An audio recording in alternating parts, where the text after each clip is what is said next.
بسم الله الحمد لله والصلاة والسلام على نبينا محمد وعلى آله وصحبه ومن تبعهم بإحسان إلى يوم الدين أما بعد அன்பார்ந்த சகோதரிகளே நபிகள் நாயகம் ஸல்லல்லாஹு அலைஹி வஸல்லம் அவர்களுடைய வரலாற்றை பற்றிய தொடரான இந்த வகுப்புகளிலே நாங்கள் இறுதியாக நபி ஸல்லல்லாஹு அலைஹி வஸல்லம் அவர்களுடைய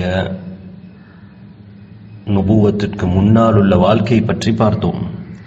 இன்று நாங்கள் நபி ஸல்லல்லாஹு அலைஹி வஸல்லம் அவர்களுடைய வஹியின் ஆரம்பம் சம்பந்தமாக பார்க்க இருக்கின்றோம்.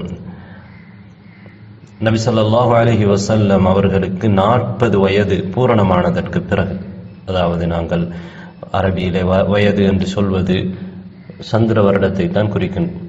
எனவே 40 வயது பூரணமானதற்கு பிறகு அல்லாஹு தஆலா தன்னுடைய ரிசாலத்தின் மூலமாக, நுபுவத்தின் மூலமாக, வஹீன் மூலமாக நபிகள் நாயகம் ஸல்லல்லாஹு அலைஹி வஸல்லம் அவர்களை ஒரு திங்கட்கிழமை நாள் கண்ணியப்படுத்தினான். தன்னுடைய வஹீச் செய்தியை நபி அவர்களுக்கு இறக்கி வைத்தான். இதை பற்றி ஆயிஷா ரலியல்லாஹு அன்ஹா அவர்கள் கூறக்கூடிய ஹதீஸ் புகாரியிலே எங்களுக்கு பார்க்கலாம். ஆயிஷா ரலியல்லாஹு அன்ஹா அவர்கள் என்ன சொல்கிறார்கள்? அவ்வலு மா புதிஅ பிஹி ரசூலுல்லாஹி ஸல்லல்லாஹு அலைஹி வஸல்லம் மினல் வஹ்யி ரு'யா ஸாலிஹா. நபிகள் நாயகம் ஸல்லல்லாஹு அலைஹி வஸல்லம் அவர்களுக்கு முதலாக ஆரம்பிக்கப்பட்ட வஹி நல்ல கனவு. நபி அவர்களுக்கு ஆரம்பமாக நல்ல கனவு மூலமாகத்தான் தூக்கத்திலே சில செய்திகள் ஆரம்பமாக அல்லாஹ்விடமிருந்து கொடுக்கப்பட்டது. அதை ஆயிஷா ரலியல்லாஹு அன்ஹா அவர்கள் எப்படி சொல்கிறார்கள்? ஃபகான லா யரா ருயா இல்லா ஜாஅத் மித்ல ஃபலகிஸ் சுப்ஹ். நபி அவர்கள் எந்த கனவையும் காண மாட்டார்கள், அது நிதர்சனமாக நடந்தே தவிர, அதாவது அதிகாலை பொழுதின் வெளிச்சத்தை போல அது வந்தே தவிர என்றால் நிதர்சனத்திலே அது நடக்கும். அது தெளிவாக கனவுலே கண்டது நடைமுறையிலே அவர்கள் பார்ப்பார்கள். பிறகு இவ்வாறு ஆரம்பத்தில் இருந்ததற்கு பிறகு சும்ம ஹுப்பிப இலைஹில் ஹலா, பிறகு நபி அவர்களுக்கு தனிமையில் இருப்பது விருப்பமான ஒன்றாக ஆக்கப்பட்டது. வகான யஹ்லு பிகாரி ஹிரா ஃபயதஹன்னது அல்லயாலிய தவாத்தில் அதத். பிறகு நபி அவர்கள் ஹிரா குகையிலே சென்று பல இரவுகள் தங்கியிருந்து வணக்கத்திலே ஈடுபடுவார்கள், அல்லாஹு தஆலாவை வணங்குவார்கள். எங்களுக்கு தெரியும், அல்லாஹு தஆலா வஹி இறக்குவதற்கு முன்னாலே அல்லாஹ்வை தான் அவர்கள் வணங்கி கொண்டிருந்தார்கள். காபிர்களும் அல்லாஹ்வை வணங்கினார்கள், ஆனால் அதிலே ஷிர்கையும் செய்தார்கள். அல்லாஹுக்கு நெருங்குவதற்காக சிலைகளையும் வணங்கி கொண்டிருந்தார்கள். நபி ஸல்லல்லாஹு அலைஹி வஸல்லம் அவர்கள் ஷிர்கான விடயங்களிலே அவர்களை அல்லாஹு தஆலா பாதுகாத்தான். ஷிர்கான விடயங்களில் ஈடுபடுவதிலிருந்து பாதுகாத்தான். நபி அவர்கள் அல்லாஹ்வை வணங்கக்கூடியவர்களாக, ஹஜ் செய்யக்கூடியவர்களாக இருந்திருக்கிறார்கள். பிறகு இவ்வாறு நபி ஸல்லல்லாஹு அலைஹி வஸல்லம் அவர்கள் ஹிரா குகையிலே தங்கியிருந்து அல்லாஹ்வை வணங்குவார்கள். இவ்வாறு பல நாட்களுக்கு தங்கியிருப்பார்கள். ஹதீஜா ரலியல்லாஹு அன்ஹா அவர்களிடத்தில் மீண்டும் வந்து தனக்கு தேவையான கட்டுச்சாதனங்களை எடுத்துக்கொண்டு, உணவுகளை எடுத்துக்கொண்டு சென்று பல இரவுகள் அங்கே போய் தங்கியிருந்து தனிமையிலிருந்து அல்லாஹ்வை வணங்கக்கூடியவர்களாக இருந்தார்கள். இவ்வாறு இருக்கின்ற பொழுதுதான் ஜிப்ரீல் அலைஹிஸ்ஸலாம் அவர்கள் நபி அவர்களிடத்திலே வருகிறார்கள். ஆயிஷா ரலியல்லாஹு அன்ஹா அவர்கள் சொல்கிறார்கள், ஹத்தா ஜாஅஹுல் ஹக் வ ஹுவ ஃபீ காரி ஹிரா ஃபஜாஅஹுல் மலக். மலக் என்றால் அங்கே வஹியை கொண்டு வரக்கூடிய மலக் ஜிப்ரீல் அலைஹிஸ்ஸலாம் அவர்கள். மலக் அங்கே வருகிறார். வந்து நபி அவர்களிடத்திலே சொல்கின்றார், இக்ரா, ஓதுவீராக, வாசிப்பீராக என்று சொன்ன பொழுது கால மா அன பிகாரி, நான் ஓதக்கூடியவன் அல்ல, என்னால் ஓத தெரியாது, ஓத முடியாது என்பதை நபி அவர்கள் சொன்னார்கள். ஏனென்றால் நபி ஸல்லல்லாஹு அலைஹி வஸல்லம் அவர்களுக்கு எழுதுவதற்கோ வாசிப்பதற்கோ தெரியாது. அதாவது அதனால் புத்தி இல்லை என்ற அர்த்தமில்லை. நபி அவர்கள் சிறந்த புத்தி உள்ளவர்களாக இருந்தார்கள். அதே நேரத்திலே நபி ஸல்லல்லாஹு அலைஹி வஸல்லம் அவர்கள் எழுதுவதற்கோ அல்லது ஒன்றை வாசிப்பதற்கோ கற்றுக்கொள்ளவில்லை. அது அல்லாஹு தஆலாவுடைய ஒரு ஏற்பாடாக இருந்தது. ஏன் அவ்வாறு நபி அவர்கள் எழுத படிக்க தெரிஞ்சவர்களாக இருந்திருந்தால் எதிரிகள் என்ன சொல்வார்கள்? நபி அவர்கள் பழைய வேதங்களை பார்த்து படித்து அதிலிருந்து சொல்கிறார் என்ற வாதத்தை முன்வைப்பார்கள். எனவே அதற்கு இடம் வைக்காமல் நபி ஸல்லல்லாஹு அலைஹி வஸல்லம் அவர்களுக்குரிய அந்த சந்தர்ப்பத்தை அல்லாஹு தஆலா ஏற்பாடு செய்யவில்லை. எனவே நபி அவர்கள் எழுதுவதற்கோ வாசிப்பதற்கோ தெரியாதவர்களாக இருந்தார்கள். நபி அவர்கள் சொல்கிறார்கள், ஃபஅഖذني فغطني حتى بلغ مني الجهد. ஜிப்ரீல் அலைஹிஸ்ஸலாம் அவர்கள் என்னை இறுக்க கட்டி பிடித்தார்கள். அதாவது நபி அவர்களுக்கு எந்த அளவுக்கு முடியுமோ தாங்கிக் கொள்வதற்கு அந்த உச்சகட்டம் அளவுக்கு ஜிப்ரீல் அலைஹிஸ்ஸலாம் அவர்கள் நபி அவர்களை அப்படி தழுவி பிறகு அவர்களை விட்டுவிட்டு மீண்டும் சொன்னார்கள், ஓதுவீராக. நபி அவர்கள் சொன்னார்கள், மா அன பிகாரி, அதே பதிலை சொன்னார்கள். இவ்வாறு 3 முறை ஜிப்ரீல் அலைஹிஸ்ஸலாம் அவர்கள் செய்தார்கள். அப்போதெல்லாம் நபி ஸல்லல்லாஹு அலைஹி வஸல்லம் அவர்கள் இதே பதிலை தான் சொன்னார்கள். பிறகு 3வது முறைக்கு பிறகு நபி அவர்கள் ஜிப்ரீல் அலைஹிஸ்ஸலாம் என்ன சொன்னார்கள் என்றால், இக்ரா பிஸ்மி ரப்பிக்கல் லதீ ஹலக் ஹலகல் இன்சான மின் அலக் இக்ரா வ ரப்புக்கல் அக்ரம், உம்மை படைத்த ரப்புடைய பெயரை கொண்டு ஓதுவீராக. அலக்கிலிருந்து அவன் மனிதனை படைத்தான், அதாவது இரத்த கட்டியிலிருந்து ஒட்டக்கூடிய தன்மையுள்ள அந்த இரத்த கட்டியிலிருந்து அல்லாஹ் மனிதனை படைத்தான். இக்ரா வ ரப்புக்கல் அக்ரம், ஓதுவீராக, உம்முடைய இரட்சகனோ மிகவும் கொடையாளியாக இருக்கிறான். அல்லதி அல்லம பில் கலம், பேனையை கொன்று அவன் கற்றுக் கொடுத்தான். அல்லமல் இன்சான மா லம் யஅலம், மனிதனுக்கு அவன் தெரியாத விடயத்தை கற்றுக் கொடுத்தான் என்கின்ற வஹி செய்தியை அல்லாஹு தஆலா நபி ஸல்லல்லாஹு அலைஹி வஸல்லம் அவர்களுக்கு இறக்கி வைத்தான். இதுதான் ஆரம்பமாக நபி அவர்களுக்கு இறங்கிய இந்த சூரத்துல் அலக்குடைய 5 வசனங்களும். நபி ஸல்லல்லாஹு அலைஹி வஸல்லம் அவர்களுக்கு மிகவுமே பயம் ஏற்பட்டது. திடீரென்ற இந்த சம்பவம், நபி அவர்கள் இதற்கு முன்னால் இவ்வாறொன்றை எதிர்பார்த்திருக்கவில்லை. எனவே அவர்கள் உள்ளம் நெஞ்சம் நடுநடுங்க ஹதீஜா ரலியல்லாஹு அன்ஹா அவர்களிடத்திலே ஓடி வந்தார்கள். வந்து என்ன சொன்னார்கள், ஜம்மிலூனி ஜம்மிலூனி, என்னை போர்த்துங்கள் போர்த்துங்கள் என்று சொன்னார்கள். அவர்கள் போர்த்து விட்டார்கள். எனவே ஒரு அச்சம் வருகிற பொழுது, போர்த்துகின்ற பொழுது அந்த அச்சம் போய்விடும். அந்த அச்சம் போனதற்கு பிறகு ஹதீஜா ரலியல்லாஹு அன்ஹா அவர்களிடத்தில் நபி அவர்கள் நடந்த விடயத்தை சொன்ன பொழுது என்ன சொன்னார்கள், லகத் ஹஷீது அலா நஃப்ஸி, எனக்கு ஏதோ ஆபத்து வரப்போகிறது என்று நான் பயந்து விட்டேன் என்று சொன்ன பொழுது ஹதீஜா ரலியல்லாஹு அன்ஹாவுடைய பதில் எவ்வாறு இருந்தது என்பதை பாருங்கள். அவர்கள் எவ்வளவு புத்திசாலியான பெண்ணாக, மூட நம்பிக்கைகளற்ற ஒரு பெண்ணாக இருந்தார்கள். ஹதீஜா ரலியல்லாஹு அன்ஹா அவர்கள் என்ன சொன்னார்கள், நபி அவர்களை பார்த்து, கல்லா வல்லாஹி மா யுஹ்ஸீக அல்லாஹு அபதா, நிச்சயமாக கிடையாது, உங்களுக்கு எந்த ஆபத்தும் வராது, அல்லாஹு தஆலா உங்களை ஒருபோதும் இழிவுபடுத்த மாட்டான். இன்னக லதஸிலுர் ரஹிம், நீங்கள் உறவினரோடு குடும்பத்தோடு சேர்ந்து நடக்கிறீர்கள். வ தஹ்மிலுல் கல், கஷ்டமானவர்களை நீங்கள் சுமந்து கொள்கிறீர்கள். வ தக்ஸிபுல் மஅதூம், இல்லாதவர்களுக்கு சம்பாதித்துக் கொடுக்கிறீர்கள். வ தக்ரில் தைஃப், விருந்தினரை உபசரிக்கின்றீர்கள்.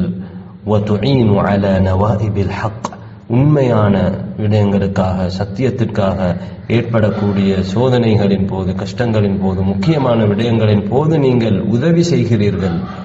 எனவே உங்களுக்கு இவ்வாறான எந்த ஒரு கஷ்டமும், எந்த ஒரு நீங்கள் பயமும் கொள்ள தேவையில்லை என்பதை அவர்கள் நபி ஸல்லல்லாஹு அலைஹி வஸல்லம் அவர்களுக்கு சொல்கிறார்கள். பிறகு ஹதீஜா ரலியல்லாஹு அன்ஹா அவர்கள் நபி அவர்களுடைய அந்த அச்சம் போனதற்கு பிறகு அவர்கள் ஒரு புத்திசாலியான பெண்ணாக இருந்தார்கள் என்பதற்கு இது ஒரு ஆதாரமாக இருக்கிறது. யாரிடத்திலே நபி அவர்களை கூட்டிச் செல்கிறார்கள் என்றால், அவர்களுடைய தந்தையின் சகோதரனின் மகனான வரகத் இப்னு நௌஃபல் இடத்திலே கூட்டிச் செல்கிறார். வரகத் இப்னு நௌஃபல் ஏற்கனவே ஜாஹிலியா காலத்திலே கிறிஸ்தவராக மாறியிருந்தார். பழைய வேதங்களை படித்திருந்தார். அவை பழைய வேதங்களை அவர்கள் அபரானி மொழியிலே, அரபி மொழியிலே எழுதக்கூடியவர்களாக இருந்தார்கள், இஞ்சில் வேதத்தை. இதனால் அவரிடத்திலே கூட்டிச் சென்று இந்த நடந்த சம்பவத்தை ஹதீஜா ரலியல்லாஹு அன்ஹா அவர்களும் நபி அவர்களும் அங்கே சென்று சொன்ன பொழுது, அவர் ஒரு வயோதிபம் அடைந்த, ஒரு குருடான, ஒரு கண் பார்வைகளை இழந்த ஒரு மனிதராக இருந்தார். அவர் சொன்னார்,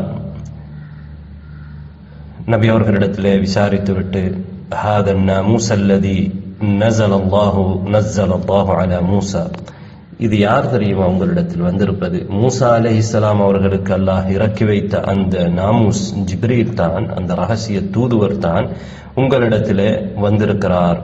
ஒரு மலக்கு தான் உங்களிடத்திலே வந்திருக்கிறார். லா யா லைதனி ஃபீஹா ஜதஆ, அந்த நேரத்திலே நான் திடகாத்திரமானவனாக, ஒரு வாலிபனாக இருக்கக்கூடாதா என்று வரகத் இப்னு நௌஃபல் அவர்கள் சொல்கிறார்கள். லைதனி அகூனு ஹய்யன் இது யுக்ருஜுக கௌமுக், உங்களுடைய கூட்டம் உங்களை வெளியேற்றுகிற பொழுது நான் உயிருள்ளவனாக இருக்கக்கூடாதா, உயிரோடு இருக்கக்கூடாதா என்று வரகத் இப்னு நௌஃபல் அவர்கள் அங்கலாய்க்கின்றார்கள். அதாவது நான் உங்களுக்கு உதவி செய்வதற்கு அந்த நிலையில் இருந்திருக்க வேண்டுமே. அப்போது நபி அவர்கள் சொல்கிறார்கள், அவ முஹ்ரிஜியஹும் என்னுடைய கூட்டம் என்னை வெளியேற்றுவார்களா? அரபியர்கள் ஆச்சரியமாக கேட்கிறார்கள். காரணம், நபி ஸல்லல்லாஹு அலைஹி வஸல்லம் அவர்களை அந்த காபிர்கள், மக்காவில் இருந்தவர்கள் மிகவும் அதிகமாக மதிக்கக்கூடியவர்களாக இருந்தார்கள். அப்படிப்பட்ட எல்லா வகையான நட்பண்புகளையும் நபி அவர்கள் கொண்டிருந்தார்கள்.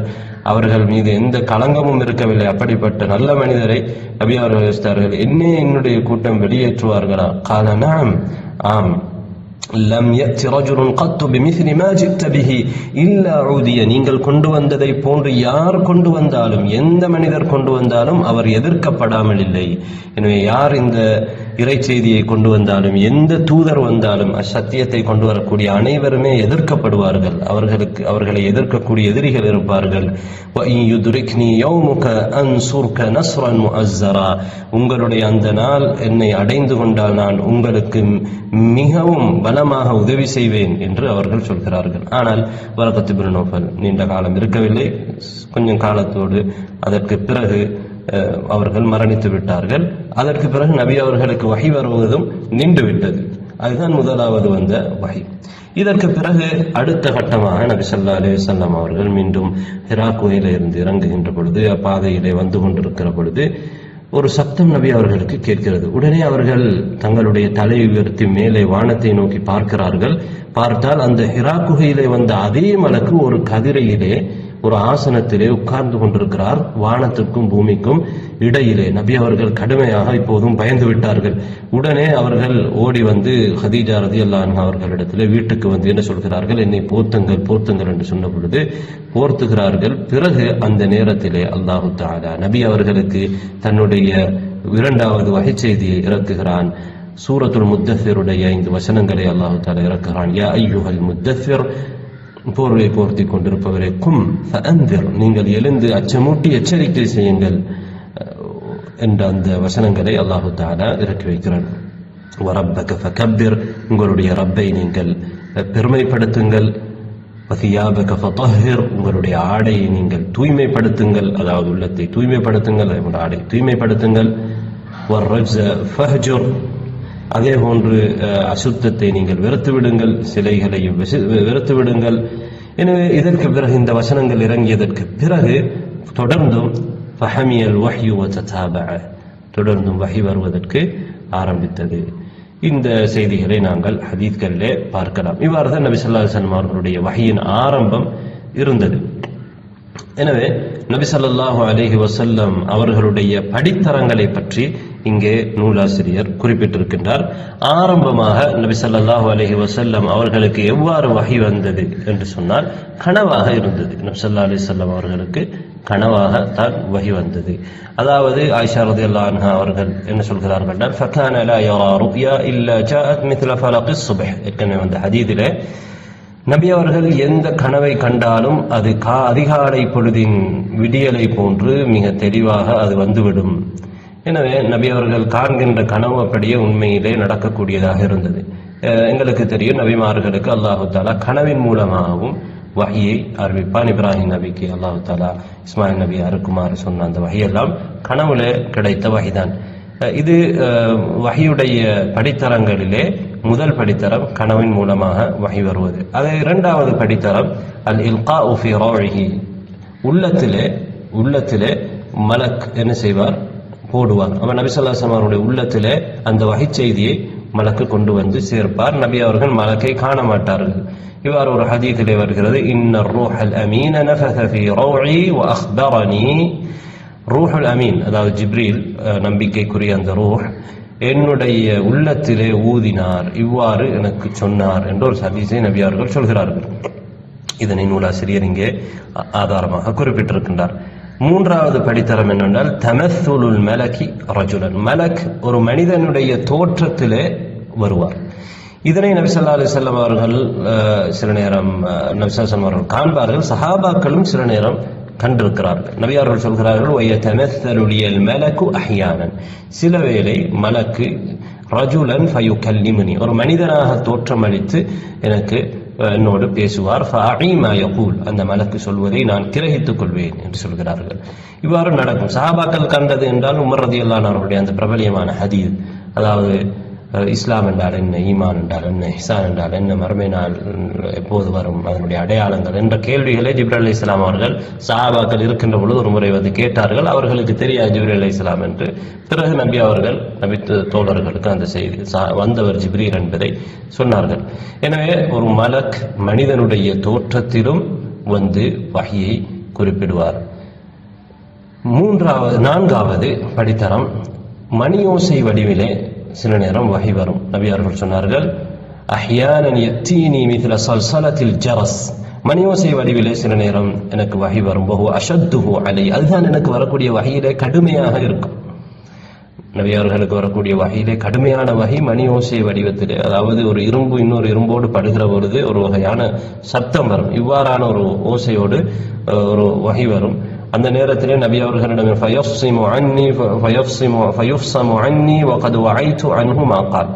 அந்த மலக்கு சொன்னதை நான் கிரகித்த நிலையிலே அந்த மலக்கு நபி அவர்களை விட்டும் போய்விடுவார். அந்த நிலைமை நபி அவர்களை விட்டும் மாற்றப்பட்டுவிடும். இவ்வாறு நபி ஸல்லல்லாஹு அலைஹி வஸல்லம் அவர்களுக்கு வரக்கூடிய இந்த வகை கடுமையாக இருக்கும். அதனால தான் ஆயிஷா ரலியல்லாஹு அன்ஹா அவர்கள் சொல்கிறார்கள், ரஅய்துஹு யன்ஸிலு அலைஹில் வஹ்யு ஃபில் யௌமிஷ் ஷதீதில் பர்த், நபி ஸல்லல்லாஹு அலைஹி வஸல்லம் அவர்களுக்கு கடுமையான குளிரான நாளில் வஹி இறங்குவதை நான் பார்த்திருக்கிறேன். ஃபயஃப்ஸிமு அன்ஹு வ இன்ன ஜபீனஹு லயதஃபஸ்ஸது அரகன், நபி ஸல்லல்லாஹு அலைஹி வஸல்லம் அவர்களை விட்டும் அந்த நிலைமை நீங்கும். வஹி அறிவிக்கப்பட்டு முடிய நபி அவர்களுடைய நெற்றியிலே வியர்வை சொட்டாக வடியும். எனவே நபி ஸல்லல்லாஹு அலைஹி வஸல்லம் கடுமையான குளிர் நேரத்திலே கூட வியர்வை வடிகிற அளவுக்கு அது ஒரு கடினமான ஒரு நிலைமையாக வஹி வரக்கூடிய நிலைமை இருக்கும். அது மணியோசை வடிவிலே வரக்கூடிய இந்த வஹி. சில நேரம் நபி அவர்கள் வாகனத்தில் இருப்பார்கள். அந்த வாகனம் அப்படியே, வாகனம் என்பது அன்றைய காலத்திலே ஒட்டகம், கழுதை இது போன்றது. எனவே நபி ஸல்லல்லாஹு அலைஹி வஸல்லம் அவர்களுடைய அந்த ஒட்டகம் அப்படி கீழே உட்கார்ந்து விடும். அந்த அளவுக்கு அதற்கும் அது பாரமாக இருக்கும். அடுத்ததாக ஐந்தாவது கட்டமாக உள்ள வஹி என்னவென்றால், நபி ஸல்லல்லாஹு அலைஹி வஸல்லம் அவர்கள் மலக்கை நேரடியாக காண்பார்கள். மலக்கை நேரடியாக காண்பார்கள் என்றால் மலக்குடைய சூரத்திலே, வடிவத்திலே காண்பார்கள், மனிதனாக அல்ல. அந்த மலக்கு எந்த வடிவத்திலே படைக்கப்பட்டிருக்கிறாரோ ஜிப்ரீல் அலைஹிஸ்ஸலாம் அவர்கள் அதே வடிவத்திலே காண்பார்கள். அவர்கள் அந்த நேரத்திலே நபி அவர்களுக்கு அந்த வஹி செய்தியை இறக்குவார். இவ்வாறு 2 முறைகள் நபி அவர்கள் கண்டிருக்கிறார்கள். ஒன்று பூமியிலே, இன்னொன்று வானத்திலே. நபி அவர்கள் சித்ரத்துல் முன்தஹா இடத்திலே சென்ற பொழுது, மியராஜ் சென்ற பொழுது அந்த இடத்திலும் ஒரு முறை நபி அவர்கள் ஜிப்ரீல் அலைஹிஸ்ஸலாம் அவர்களை கண்டார்கள். பூமியிலும் ஒரு முறை கண்டார்கள். இதனைத்தான் அல்லாஹு தஆலா சூரத்துன் நஜ்மிலே குறிப்பிட்டிருக்கிறான். வலகத் ரஆஹு இந்த நஸ்லத்தன் உக்ரா இந்த சித்ரத்தில் முன்தஹா என்ற அந்த வசனங்களில் அல்லாஹ் தஆலா குறிப்பிட்டிருக்கிறான். அதே போன்று இப்ப நாம் சொன்ன 5 நிலைமையிலே முதல் நிலைமையை தவிர 4 நிலைமையும் மலக்கு மூலமாக நபி ஸல்லல்லாஹு அலைஹி வஸல்லம் அவர்களுக்கு வஹி அறிவிக்கப்படுகின்ற, மலக்கூடாக வஹி அறிவிக்கப்படுகின்ற நிலைகள். 6வது நிலை என்ன என்று சொன்னால், அல்லாஹ்விடமிருந்து நேரடியாக நபி ஸல்லல்லாஹு அலைஹி வஸல்லம் அவர்களுக்கு வஹி அறிவிக்கப்படும். அதாவது அல்லாஹ் 7 வானங்களுக்கு மேலே வைத்து அல்லாஹு தஆலா இஸ்ரா அல் மியராஜுடைய அந்த இரவுலே நபி அவர்களோடு பேசினான். நபி ஸல்லல்லாஹு அலைஹி வஸல்லம் அவர்களுக்கு வஹி அறிவித்தான். அதிலே 5 நேர தொழுகைகளை அல்லாஹு தஆலா நபி அவர்களுக்கு கடமையாக்கினான். ஏனைய விடயங்களையும் அல்லாஹு தஆலா வஹி மூலமாக அறிவித்தான் என்பதை நாங்கள் பார்த்திருக்கோம். இது அல்லாஹு தஆலா நேரடியாக நபி அவர்களுக்கு வஹி அறிவிக்கக்கூடிய ஒன்று. 7வது படித்தரம் என்ன என்று சொன்னால், அல்லாஹு தஆலா நேரடியாக மலக்குடைய துணை இல்லாமல் நபியோடு பேசுவது. இது மூசா அலைஹிஸ்ஸலாம் அவர்களுக்கு 2 முறை நடந்தது. எங்களுக்கு தெரியும். மூசா அலைஹிஸ்ஸலாம் தூர் சீனா மலையிலே ஆரம்பமாக வருகின்ற பொழுது, அதே போன்று இன்னொரு முறை வேதத்தை கொடுப்பதற்காக மூசா அலைஹிஸ்ஸலாத்தை அழைத்த பொழுது அல்லாஹு தஆலா நேரடியாக நான் தான் அல்லாஹ் என்று சொல்லி பேசினான். இது மூசா அலைஹிஸ்ஸலாம் அல்லாஹு தஆலாவை காணவில்லை. எனவே இந்த நிலையிலும் நபிமார்கள் அல்லாஹு தஆலாவை காண மாட்டார்கள். உலகத்திலே நபிமார்களுக்கு அல்லாஹு தஆலாவை காண முடியாது. மறுமையிலே தான் அல்லாஹு தஆலாவை நேரடியான கண்களினால் காண்பதற்கு முடியும். எனவே உலகத்திலே நபிமார்கள் கூட காணவில்லை. அல்லாஹ் திரைக்கு பின்னால் இருந்துதான் அல்லாஹு தஆலா யாரோடும் பேசுவார். எனவே இவ்வாறு 7 படித்தரங்களை இங்கே நூலாசிரியர் குறிப்பிட்டிருக்கின்றார். அடுத்ததாக முதலாவது இறக்கப்பட்ட வஹி என்ன என்பதையும் குறிப்பிட்டிருக்கிறார். எங்களுக்கு தெரியும் சூரத்துல் அலக்குடைய முதல் 5 வசனங்கள். அடுத்ததாக நபி அவர்களுடைய தஅவாவுடைய அந்த பிரச்சாரத்துடைய படித்தரங்கள் எவ்வாறு இருந்தது, 5 படித்தரங்கள் இருந்தது என்பதை நூலாசிரியர் இங்கே சுட்டிக்காட்டுகின்றார். முதல் படித்தரம் என்ன என்றால் நுபுவா, நபி ஸல்லல்லாஹு அலைஹி வஸல்லம் அவர்கள் நபியாக ஆக்கப்பட்டார்கள், இறை செய்தி அவர்களுக்கு இறக்கப்பட்டது. அடுத்ததாக இன்தாரு அஷீரத்திஹில் அக்ரபீன், நபி அவர்களுடைய மிக நெருக்கமான உறவினர்களுக்கு அச்சமூட்டி எச்சரிக்கை செய்யுமாறு அல்லாஹு தஆலா அவர்களை கட்டளையிட்டான். இது இரண்டாவது கட்டம். நபி அவர்கள் தன்னை சூழ உள்ள மிகவும் நெருக்கமான குடும்பத்தவர்களுக்கு, சொந்தக்காரர்களுக்கு அச்சமூட்டி எச்சரிக்கை செய்வதற்கு அல்லாஹு தஆலா கட்டளையிட்டான். மூன்றாவது கட்டம் இன்தாரு கௌமிஹி, தன்னுடைய கூட்டத்துக்கு அச்சமூட்டி எச்சரிக்கை செய்வதற்கு அல்லாஹு தஆலா பணித்தான். அதாவது குறைஷியர்களுக்கு அச்சமூட்டி எச்சரிக்கை செய்வதற்கு பணித்தான். நான்காவது கட்டமாக எந்த கூட்டத்திற்கு இதற்கு முன்னால் எந்த நபியும் வரவில்லையோ அந்த அரேபிய கூட்டத்துக்கு, அரேபிய சமுதாயத்துக்கு அச்சமூட்டி எச்சரிக்கை செய்வது. எனவே மூன்றாவது குறைஷிகளுக்கு, நான்காவது இதற்கு முன்னால் நபி எந்த அச்சமூட்டி எச்சரிக்கை செய்யக்கூடிய எந்த ஒரு நபியும் வராத அந்த அரேபிய சமுதாயத்துக்கு அச்சமூட்டி எச்சரிக்கை செய்வது. ஐந்தாவது கட்டமாக அனைத்து மனிதர்களுக்கும், அனைத்து ஜின்களுக்கும், மறுமை நாள் வரையில் உள்ள அனைவருக்கும் அச்சமூட்டி எச்சரிக்கை செய்யக்கூடிய அந்த கட்டம். எனவே இவ்வாறு நபி ஸல்லல்லாஹு அலைஹி வஸல்லம் அவர்களுடைய பிரச்சார கட்டம் கட்டமாக அல்லாஹு தஆலா நபி அவர்களுக்கு கடமையாக்கினார். அடுத்ததாக மராஹிலு தஅவத்திஹி ஸல்லல்லாஹு அலைஹி வஸல்லம், நபி ஸல்லல்லாஹு அலைஹி வஸல்லம் அவர்களுடைய தஅவாவுடைய படித்தரங்கள். அதாவது முன்னர் நாங்கள் சொன்னது நபி ஸல்லல்லாஹு அலைஹி வஸல்லம் அவர்களுடைய தஅவாவுடைய படித்தரங்கள். இப்போது நாங்கள் சொல்லும் மராஹில், கட்டம். அதாவது நபி அவர்கள் 2 கட்டமாக பிரச்சாரம் செய்திருக்கிறார்கள். ஆரம்பமாக இரகசியமான ஒரு காலகட்டம், அடுத்ததாக பகிரங்கமான காலகட்டம். எனவே நபி ஸல்லல்லாஹு அலைஹி வஸல்லம் அவர்களுடைய அந்த பிரச்சாரத்தின் காலகட்டத்தை நீங்கள் எடுத்துக்கொண்டால், சில காலம் நபி அவர்கள் இரகசியமான தஅவா சிர்ரியா, இரகசியமான தஅவா, இது 3 வருடங்கள். நபி அவர்கள் நபியாக ஆக்கப்பட்டதிலிருந்து 3 வருடங்கள் இவ்வாறு செய்தார்கள் என்று நூலாசிரியர் குறிப்பிட்டிருக்கிறார். ஆனால் உண்மையிலே 3 வருடம் என்பதற்கு சரியான ஆதாரம் இல்லை. ஆனால் ஒரு இரகசியமான காலகட்டம் இருந்திருக்கிறது. அது எந்த அளவுக்கு என்று வரையறுப்பதற்கு தெளிவான ஆதாரம் இல்லை.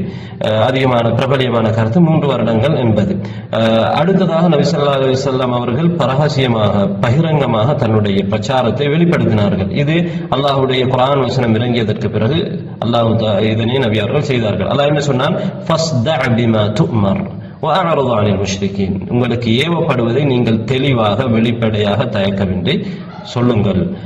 முஷ்ரிக்குகளை நீங்கள் புறக்கணித்து விடுங்கள், நீங்கள் அதை கணக்கில் எடுத்து விடாதீர்கள், நீங்கள் உங்களுடைய பணியிலே நீங்கள் ஈடுபடுங்கள் என்று நபி அவர்களுக்கு அல்லாஹ் தஆலா கட்டளையிட்ட பொழுது நபி அவர்கள் தன்னுடைய பிரச்சாரத்தை வெளிப்படையாகவே சொல்வதற்கு ஆரம்பித்தார்கள். அதே போன்று முதலாவதாக இஸ்லாத்தை ஏற்றுக்கொண்டவர்கள் யார் என்பதை இங்கே நூலாசிரியர் குறிப்பிட்டிருக்கிறார். முதலாவதாக ஈமான் கொண்டவர்களிலே ஆண்களிலே அபூபக்கர் அஸ்-சித்தீக் ரலியல்லாஹு அன்ஹு அவர்கள், பெண்களிலே ஹதீஜா ரலியல்லாஹு அன்ஹா அவர்கள், சிறுவர்களிலே அலி இப்னு அபி தாலிப் ரலியல்லாஹு அன்ஹு அவர்கள். அலி ரலியல்லாஹு அன்ஹு அவர்கள் சிறுவராக இருந்தார், நபி அவர்களிடத்திலே வளர்ந்தார். நபி அவர்கள் அபூ தாலிப் அவருடைய, அலி ரலியல்லாஹு அன்ஹுடைய தந்தை இடத்திலே வளர்ந்தாரோ அதே போன்று அலி ரலியல்லாஹு அன்ஹு அவர்கள் நபி அவர்களிடத்திலே வளர்ந்தார்கள். நபி அவர்கள் அலி ரலியல்லாஹு அன்ஹு அவர்களை பராமரித்தார்கள். அலி ரலியல்லாஹு அன்ஹு அவர்கள் இஸ்லாத்தை ஏற்றுக்கொண்டார்கள். அடுத்ததாக மவாலி என்றால் அடிமையாக இருந்து உரிமையிடப்பட்டவர்கள். முதலாவதாக இஸ்லாத்தை ஏற்றுக்கொண்டவர் ஸைத் இப்னு ஹாரிஸா, நபி ஸல்லல்லாஹு அலைஹி வஸல்லம் அவர்களுடைய அடிமையாக இருந்தவர். நபி அவர்கள் பிறகு உரிமையிட்டார்கள். அந்த ஸைத் இப்னு ஹாரிஸா, அதாவது ஹதீஜா ரலியல்லாஹு அன்ஹா அவர்களுக்கு அடிமையாக இருந்தவர் ஆரம்பத்தில். எனவே அந்த ஸைத் இப்னு ஹாரிஸா அவர்கள் தான் உரிமையிடப்பட்ட அடிமைகளிலே முதலாவதாக இஸ்லாத்தை ஏற்றுக்கொண்டவர்கள். அதற்கு பிறகு அடிமைகளிலே யார் இஸ்லாத்தை ஏற்றுக்கொண்டார்கள் என்றால் பிலால் ரலியல்லாஹு அன்ஹு அவர்கள் தான் அடிமைகளிலே ஆரம்பமாக இஸ்லாத்தை ஏற்றுக்கொண்டவர்கள். ஹபஷாவை சேர்ந்தவர்கள், அபிசீனியாவை சேர்ந்தவர்களாக அவர்கள் இருந்தார்கள். இன்னொரு தலைப்பை நூலாசிரியர் கடைசியாக இட்டிருக்கிறார் இந்த பகுதியிலே, அதாவது ஆரம்பமாக இஸ்லாத்தை ஏற்றுக்கொண்டவர்களிலே சிலர் என்கின்ற ஒரு தலைப்பு. ஆரம்பமாக நபி ஸல்லல்லாஹு அலைஹி வஸல்லம் அவர்களை ஈமான் கொண்டவர்களே நாங்கள் ஏற்கனவே சொன்னவர்களுக்கு பிறகு யார் இஸ்லாத்தை ஏற்றுக்கொண்டார்கள் என்றால் நபி அவர்களுடைய குடும்பத்தார்கள், நபி அவர்களுடைய குடும்பத்தவர்கள், அதாவது அவர்களுடைய பிள்ளைகள், இவர்கள் இஸ்லாத்தை ஏற்றுக்கொண்டார்கள். அதற்கு பிறகு யார்?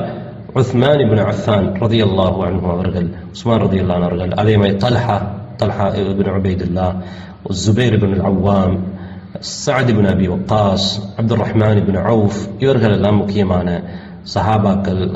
சுவர்க்கத்தை கொண்டு நன்மாராயம் கூறப்பட்ட பிரதானமான சஹாபாக்கள். இவர்கள் உயர்ந்தவர்களாக அவர்கள் இருந்தார்கள், குறைஷ் கோத்திரத்திலே உள்ளவர்களாக இருந்தார்கள். அதே போன்று ஹப்பாப் இப்னுல் அரத், ஹப்பாப் ரலியல்லாஹு அன்ஹு அவர்கள் அடிமையாக இருந்தார்கள். சுஹைப் ரூமி, ரோம் தேசத்தைச் சேர்ந்த சுஹைப் ரலியல்லாஹு அன்ஹு அவர்கள், அம்மார் இப்னு யாசிர் அவர்களுடைய தாயார் சுமையா, இவர்கள் அடிமைகளாக இருந்தார்கள். அவர்களும் இஸ்லாத்தை ஏற்றுக்கொண்டார்கள். அபு உபைதா ஆமிர் இப்னுல் ஜர்ராஹ், அபு உபைதா இவர் அஷரத்துல் முபஷ்ஷரீன் பில் ஜன்னah, சொர்க்கத்தை கொண்டு நன்மாராயம் கூறப்பட்டவர்கள் ஒருவர். அதே போன்று உஸ்மான் இப்னு மத்ஊன் ரலியல்லாஹு அன்ஹு, அபு சலமா ரலியல்லாஹு அன்ஹு, உத்பத் இப்னு கஸ்வான் ரலியல்லாஹு அன்ஹும் அஜ்மஈன், இவர்கள் ஆரம்பமாக இஸ்லாத்தை ஏற்றுக்கொண்டவர்கள் சிலர். எனவே இவர்களே எங்களுக்கு தெரியும் அதிகமானவர் அஷரத்துல் முபஷ்ஷரீன் பில் ஜன்னah. சிலர் சொல்வார்கள் பலவீனமானவர்கள் தான் இஸ்லாத்தை ஆரம்பமாக ஏற்றுக்கொண்டார்கள் என்று. உண்மையில் இங்கே இருப்பவர்கள் பலவீனமானவர்களாக அனைவரும் இருக்கவில்லை. முக்கியமான பிரமுகர்களாக எல்லாம் இருந்திருக்கிறார்கள். அபூபக்கர், ஒரு ஹதீஜா ரலியல்லாஹு அன்ஹா அவர்கள் உயர்ந்த இடத்தில் இருந்திருக்கிறார்கள். அலி ரலியல்லாஹு அன்ஹு அவர்களுக்கெல்லாம் அவர்கள் உயர்ந்த குடும்ப அந்தஸ்தை, சமூக அந்தஸ்தை பெற்றவர்களாக இருந்தார்கள். உஸ்மான் ரலியல்லாஹு அன்ஹு அவர்கள் வசதியானவர்களாக இருந்தார்கள். ஜுபைர் ரலியல்லாஹு அன்ஹு அவர்கள். எனவே இவர்கள் அவர்கள் அல்லாமல் அனைவருமே, அதாவது ஹப்பாப் பின் அரத் போன்றவர்கள் அடிமைகளாக அவர்களும் இருந்தார்கள். பலவீனமானவர்களாக இருந்தும் அவர்கள் இஸ்லாத்தை ஏற்றுக்கொண்டார்கள். எனவே இன்ஷா அல்லாஹ் அடுத்த பாடத்திலே நாங்கள் நபி ஸல்லல்லாஹு அலைஹி வஸல்லம் அவர்களுடைய மக்கா வாழ்க்கை எப்படி இருந்தது என்பதை பற்றி நாங்கள் பார்ப்போம். வ ஆகிரு தஅவானா அல்ஹம்துலில்லாஹி ரப்பில் ஆலமீன்.